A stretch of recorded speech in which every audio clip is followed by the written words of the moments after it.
আর যারা হত্যা করেছে তারা প্রত্যেকটা হিন্দুর ছেলে ছিল। পিটছে এবং ওই ধর্মটা জিজ্ঞেস করে যখন বলেছে আমি মুসলিম ধর্ম, তাকে ওকে কারেন্টের শর্ট দিয়েছে, পোস্টারে বেঁধে তাকে পায়ে দড়ি দিয়ে হিড়ির করে রাস্তায় টেনেছে। আমার দাদা কি একটা মুসলমান ছেলে বলে তার কি এইটাই অপরাধ? যারা ক্রিমিনাল তারা কোনো জাতের মধ্যে আসে না, তাদের শুধুমাত্র ফাঁসি দরকার। আমাদেরকে সেইটাই ডাউট লাগছে পুলিশ এর সাথে মিলিত আছে কিনা। গতকাল থেকে সোশ্যাল মিডিয়ায় একটি ভিডিও মারাত্মকভাবে ভাইরাল হচ্ছে, যেখানে দেখা যাচ্ছে এক মুসলিম যুবককে রীতিমতো গণপিটুনি দিয়ে তাকে টেনে হিঁচড়ে রাস্তা দিয়ে নিয়ে যাওয়া হচ্ছে, এবং শুধুমাত্র তাই নয়, তার পায়ে দড়ি দিয়ে বেঁধে রাস্তা দিয়ে টানা হচ্ছে এবং তারপরে বিদ্যুৎ স্পৃষ্ট করে সেই ব্যক্তিকে হত্যা করা হয়েছে এবং তার বিরুদ্ধে অভিযোগ করা হচ্ছে চুরির অপবাদে সেই ব্যক্তির উপর এমনভাবে নির্যাতন করা হচ্ছে। এই মুহূর্তে আমি রয়েছি রবীন্দ্রনগর এলাকায়, যেখানে সেই নিহত ব্যক্তির বাড়ি।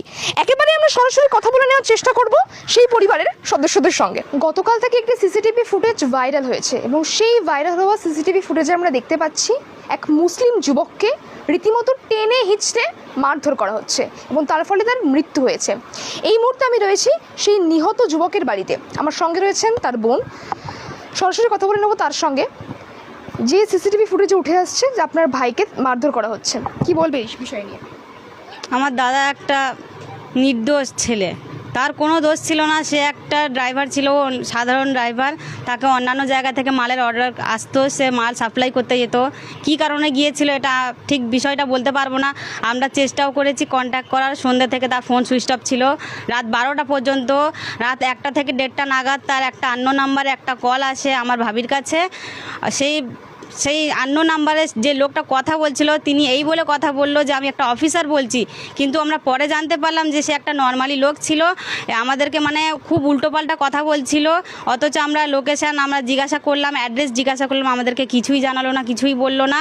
অথচ রাত 2টো থেকে 4টে নাগাদ তাকে এত পরিমাণে মারধর করে, সে মানে তাকে কারেন্টের শক, মানে পায়ের তলায় তার কারেন্টের শক দেওয়া হয় পোস্টারের সাথে বেঁধে, তার মানে এত পরিমাণে বিচ্ছিরি অবস্থা তাকে মারধর করেছে। তার মুখে লাথি মেরে তার পায়ে দড়ি বেঁধে পিচ রাস্তার ওপরে তার টানতে টানতে তাকে এমনভাবে মেরেছে, মানে যে কেউ দেখলে তার চোখ থেকে পানি আসবে। কেন আমার দাদা কি একটা মুসলমান ছেলে বলে তার কি এইটাই অপরাধ? আমার দাদার কি দোষ ছিল, কি অপরাধ ছিল, আমি এইটাই সবার কাছে জানতে চাইছি। অফিসারদের কাছে আমরা 24 ঘন্টা টাইম দিয়েছিলাম, 24 ঘন্টা পূরণ হতে যায়, এখনও তারা হাতের ওপরে হাত দিয়ে বসে রয়েছে। কি কারণে তারা নিজের কাজ না করে তারা কি তাদের সাথে কি মিলিত আছে? আমরা এইটাই জানতে চাইবো, আর আমরা এইটাই দাবি করব যে কজন ছিল সবকে অ্যারেস্ট করে যেন তাদের যেন ফাঁসির দাবি করা হয়। এবং আপনার দাদার বিরুদ্ধে চোরের অভিযোগ করেছে। আমার দাদা